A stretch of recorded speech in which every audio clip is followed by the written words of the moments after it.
ලෝකයේ විවිධ ස්ථානවල කැමරාවලට අහුවුණු අමුතු සත්තු ගැන කතා කරනකොට සමහර සත්තු ඇත්තටම දුර්ලභයි, සමහරක් නම් මිනිස්සුන්ට හඳුනාගන්න බැරි තරම් අමුතු පෙනුමක් තියෙනවා. අංක 1. බ්ලොබ්ෆිෂ් කියන්නේ ලෝකයේ අමුතුම මාළු ලෙස ප්‍රසිද්ධ සත්තුවයක්. මේ සත්තුවයා ගැඹුරු මුහුදේ ජීවත් වෙන්න නිසා සාමාන්‍යයෙන් මිනිස්සුන්ට දකින්න ලැබෙන්නේ නැහැ. මුහුදෙන් පිටට ගන්නකොට එහි ශරීරය ජෙලී වගේ වී අමුතු මුහුණක් ඇතිව පේනවා.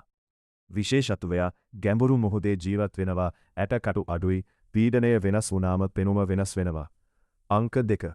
ගොබ්ලින් ෂාක් කියන්නේ අවුරුදු මිලියන ගණනක් පැරණි වර්ගයක් මත්ස්‍යයෙක්.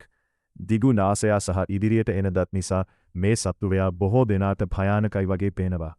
විශේෂත්වයා ලිවිං ෆොසිල් ලෙස හඳුන්වනවා, ගැඹුරු මුහුදේ ඉතා දුර්ලභයි, දත් ඉදිරියට විහිදෙනවා. අංක 3. අයි කියන්නේ මැඩගස්කර් දූපතේ ජීවත් වෙන අමුතු සත්තුවයක්.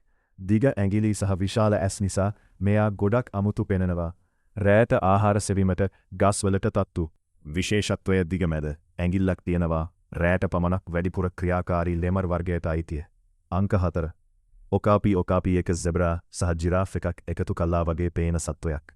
මේ සත්වයා අප්‍රිකාවේ වනාන්තරවල ජීවත් වෙනවා.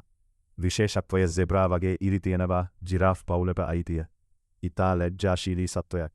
අංක 5. ෆ්‍රිල් ෂාක් කියන්නේ සර්පෙක් වගේ දිගු ශරීරයක් තියෙන පරණ මත්ස්‍ය වර්ගයක්. මේ සත්වයා ඉතා දුර්ලභයි.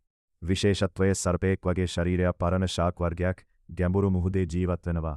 එහෙනම් යාළුවනේ, වීඩියෝ එකට ලයික් එකකුත් දාලා අපේ YouTube channel එකත් subscribe කරන්න කියලා ආදරයෙන් මතක් කරනවා. ඒ වගේම මේ වීඩියෝ එක ගැන ඔයාලගේ අදහසත් පහලින් කමෙන්ට් කරගෙන යන්න.